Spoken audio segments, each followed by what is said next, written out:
Welcome back to Reviews with Elaine, because I have opinions. And today's opinions will be about Monstrous by Jessica Lewis. Alright, so I literally just finished this one like an hour ago, so if my thoughts are a little frazzled, I apologize. Let's see what I can say about it. So Monstrous is the story of Lativia, a young woman who just moved to this small town in Alabama called Sanctum.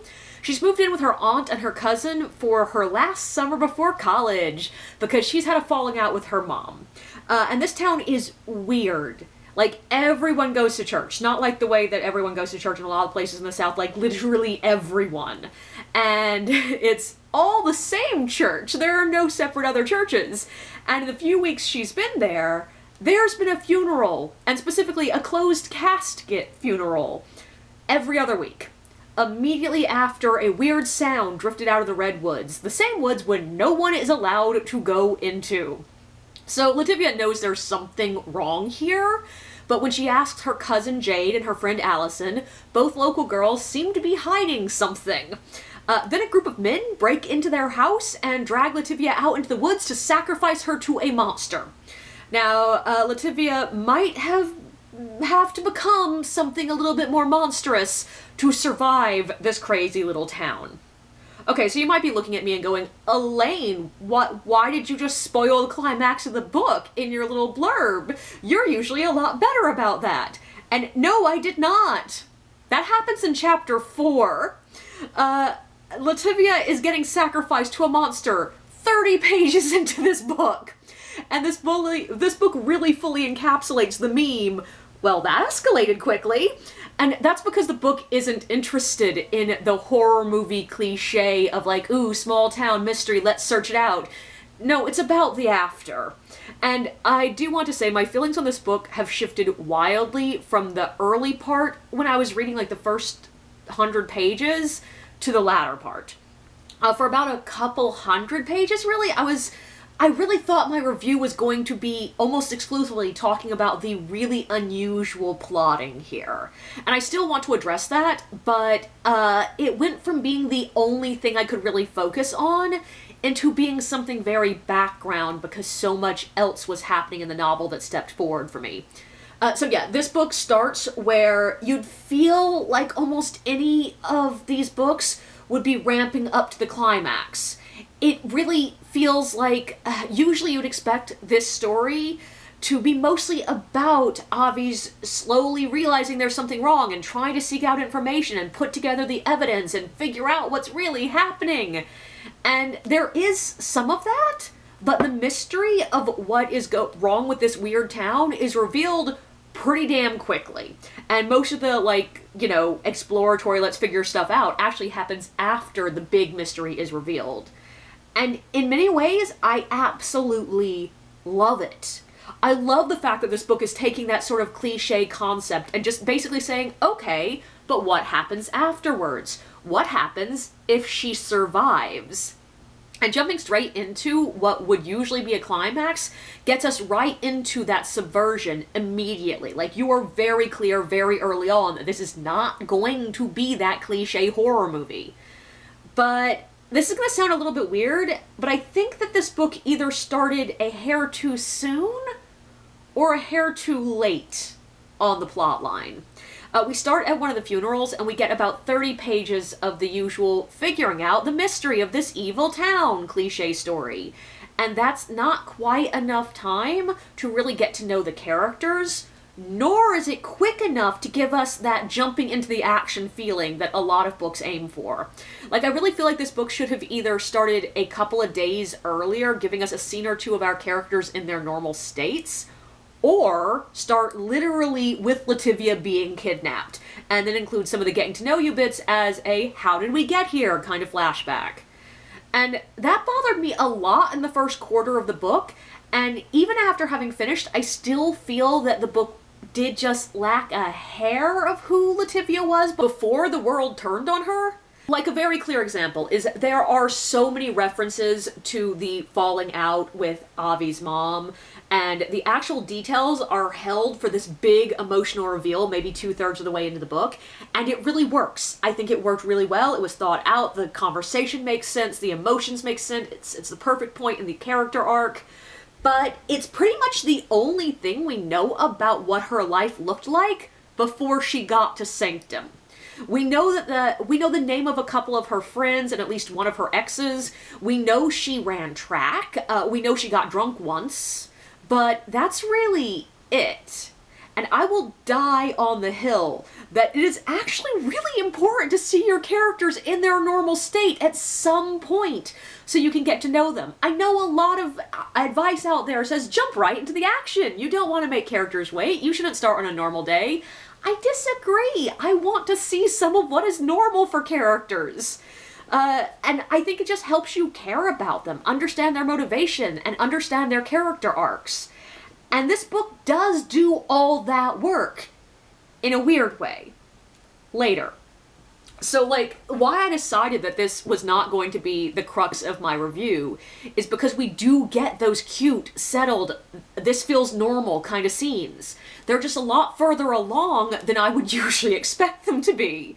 None of them were the flashbacks that I expected to her life back home.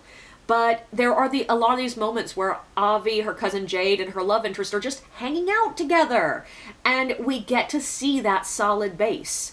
And I think that one thing that comes from these coming later, after everything has already fallen apart, is they become mini tragedies. We know, as we are reading them, that they are sandcastles.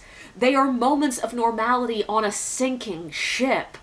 And that makes them really beautiful and powerful and heart-wrenching. And it ends up working so well. And yes, if we'd had a lot of those moments before we got to the big falling apart moment, it would have felt a little bit redundant. So not having them before makes it work better later. Do I still wish we started on chapter 4? Yeah, I honestly do. But do I understand why we don't? Yes, I also totally understand why we don't. The first 3 chapters gave me just enough to keep reading so that I could get to these character building scenes later without me going, but I don't know these people, I don't care. And I'm really glad I did keep reading on this one. This book was a bit of a trip. This is another revenge story, and I do think there's probably something to be said for the fact that so many of the books I've read recently featuring any BIPOC or queer main characters are revenge stories, and I think part of that is just revenge stories are popular at the moment, but that also says something about our society. But once again, this is not the revenge story I quite expected. I really love the fact that this leans into the emotions of revenge. The moments when Avi feels guilt, when she gets regret about what is happening, and the moments she absolutely does not. She is 100% okay with it, feels joy in the revenge. And it is a very straightforward presentation of how trauma, and specifically trauma that has been actively forced upon someone by a person or a system, can make a person, to drop the name of the book, monstrous. This book was a bit longer than I expected it to be, especially for a YA novel, and especially one that does feel a little bit more aimed at the younger half of YA, like 15 to 16, rather than 17 to random adults. And the majority of the extra page space here is taken up by Avi's emotional journey. And it's not a journey that's super linear, there is some back and forth here, but it makes a super clear, very well-defined arc. And I really like it. It feels natural, it feels human and messy in all the best ways. And I sort of really like how explicit the themes are throughout this book. Like, it doesn't shy away from just directly stating, this character is dealing with this particular mental health problem. You don't have to read into it, it's there. This is an allegory for building wealth on the back of enslaved people. We will pretty much directly state it. This is talking about how people can be as monstrous as the actual monsters, if not more so. And even the fact that the monster takes the form of a snake is so clearly asking us to think about the biblical snake and its role as a tempter. And we then get people directly referencing the biblical snake. Like, the themes here are not subtle. And I'm more than fine with that. Sometimes being direct allows readers to just accept the metaphor, allegory, or whatever, and move on to the actually examining what it's doing within the pages of the book. And it also makes the book a very quick read.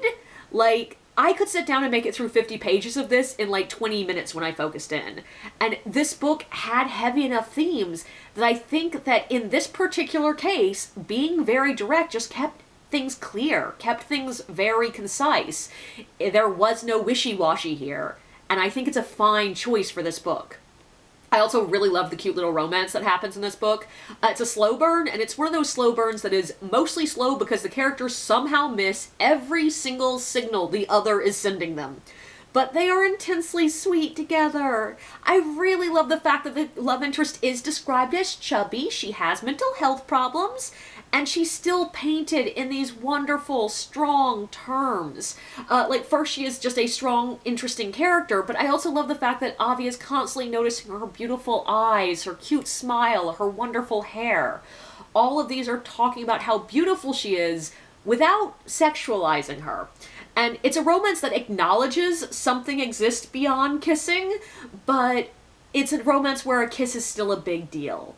And this is exactly the level of romance that I personally would have looked for as a teenager. This is what I would have been interested in. I also just love the character of the snake in particular. He is undeniably my favorite character in the entire book. I think he's the perfect level of inhuman and also intensely human. He's scary, but likable. He's monstrous, but lovable. He's cuddly, even though he's a giant snake. Like, I really liked him. I also love the character of Avi. I think she's a good, strong character. I will admit she's a little bit more of a cipher for me. There's a little bit less, like, very strong, independent, separated from the reader kind of characterization. She does feel like a character that we're supposed to, you know, see ourselves in, but that's good. That's what a lot of main characters are meant to be. And, like, Jade is a little bit softer of a character, as in we don't spend as much time with her, but, like, I feel like all the characters in here work really well. And I do like the fact that the book included some just truly monstrous people, so we don't have to feel bad about them dying. We can have that moment, the cathartic moment with Latavia and being like, yeah, I actually agree, that guy was a monster. Cool, he's dead. Good. I also love the fact that this book has a very small world to it. We spend the entire book, without a single page of exception, in this one small town of Sanctum, Alabama. And as I've already mentioned, we don't get much that, like, calls back to Avi's life before this town. So it sort of feels like there isn't much of a world outside of this town in this book. Except the monsters.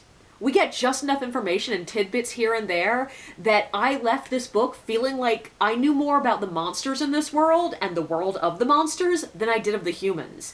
And that works so perfectly with Latavia's arc away from humanity towards the monstrous. Like, it really works for me.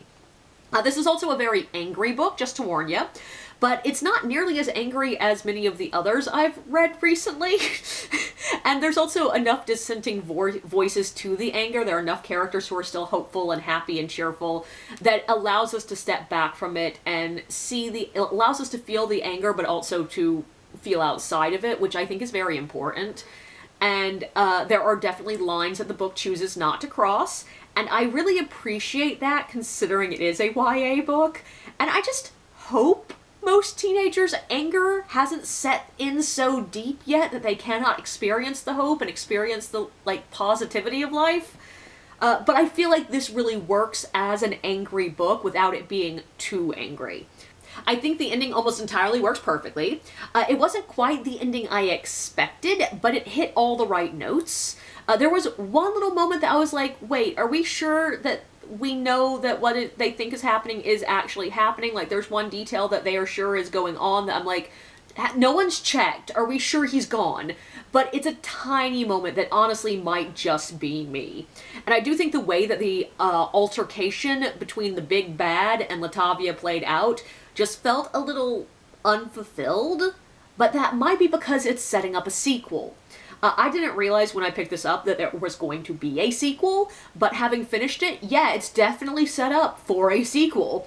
If you were looking for this to be a standalone, I still feel that it almost entirely works as one, just with that little clue of where we are going next. But be prepared that the confrontation that is sort of feels like it's going to be a like big confrontation at the end, it's going to feel a bit more like a beginning than an ending. And the thing is, it's also not placed in the book where the climax is. It's very clear that that is not the climactic moment. So you have a climax afterwards. You don't leave with that feeling of anticlimax. It works. It's well placed. If there was never going to be a sequel published, which who knows, publishing is weird, then it's going to be fine. Like, you're not left on a cliffhanger going, oh my god, what's going to happen next? But yeah, I think that covered the most important thoughts I had about this book. I really liked it and would definitely encourage you to read it if you are interested in revenge stories featuring black lesbian leads and a sweet romance in the YA market. And if you aren't connecting to the characters immediately, I will say give this one a bit. Trust me, you will get there. It just takes a moment, and there's enough action in the beginning that you'll probably be drawn in just by the action. But be prepared, there is violence, there's some heavy trauma, there's a lot of heavy things going on here, but I really liked it. So maybe try Monstrous by Jessica Lewis.